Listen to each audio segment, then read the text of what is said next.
Yehova Svaot Elohim. Kadosh, Kadosh, Kadosh.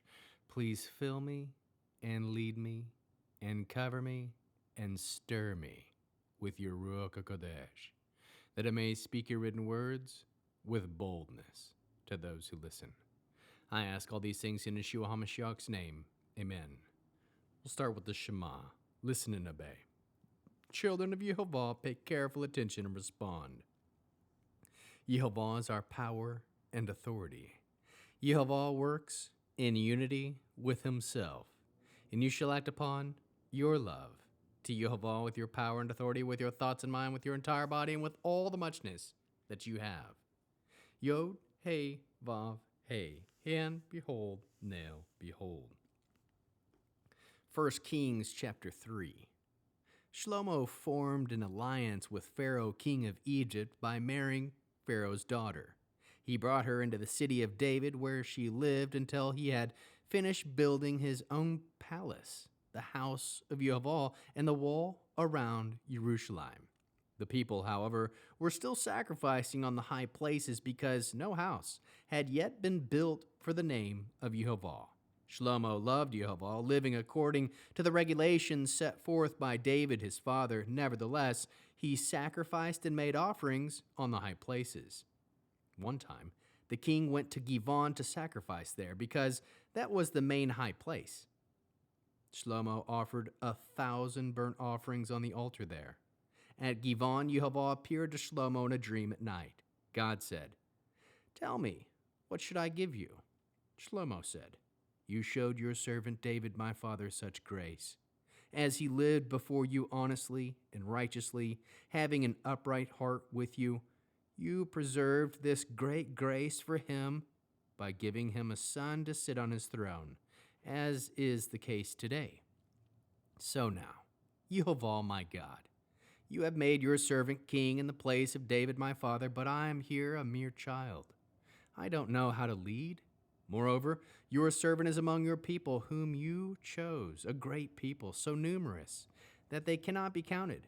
Therefore, give your servant an understanding heart, able to administer justice to your people, so that I can discern between good and bad.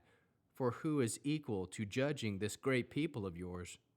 What Shlomo had said in making this request pleased Yehovah.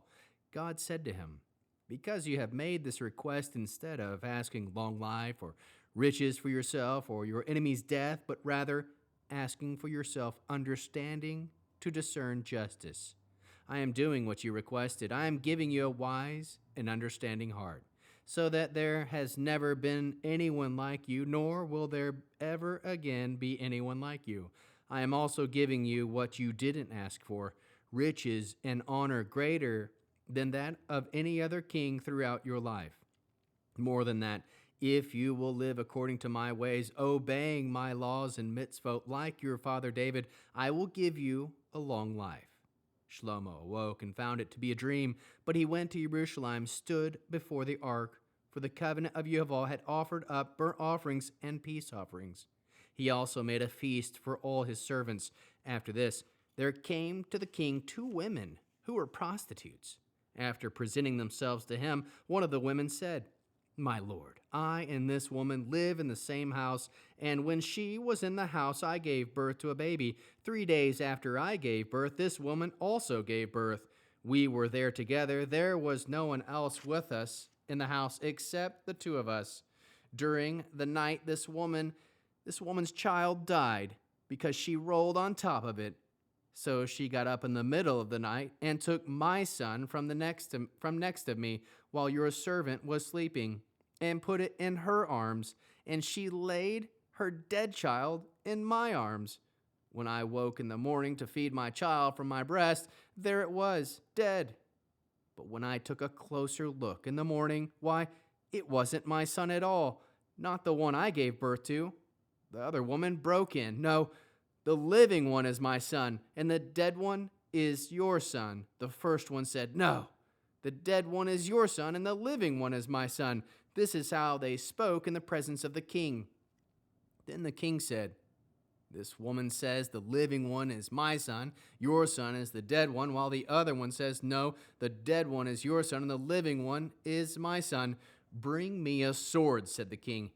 They brought a sword to the king. The king said, cut the living child in two.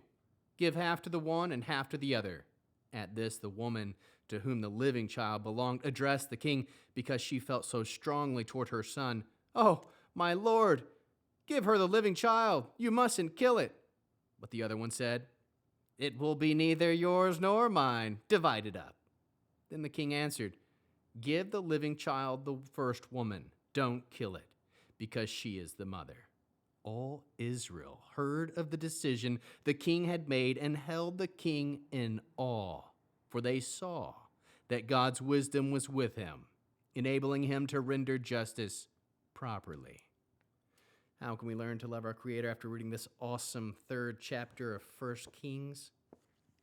We can marry someone who fears Yehova, love Yehova, live according to the instructions of Yehova, seek Yehova with all of your heart, thank Yehova for his grace, live honestly and righteously, having an upright heart, be a servant to Yehova, aim to live with the wisdom of Yehova, seek from Yehova to have an understanding heart, able to administer justice with discernment for good and bad. Aim to please Yehova with your requests. Aim to have a wise and understanding heart. Aim to live according to the ways of Yehova, obeying his laws and mitzvot, seeking long life. Aim to give functional solutions to problems presented.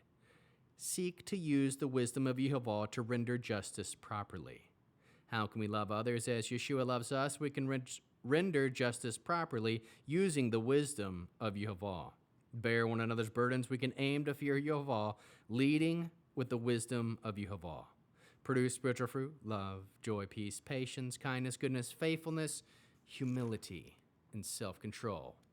We'll end with the Aaronic blessing using the name. Yehova will kneel before you presenting gifts, and he will guard you with a hedge of protection.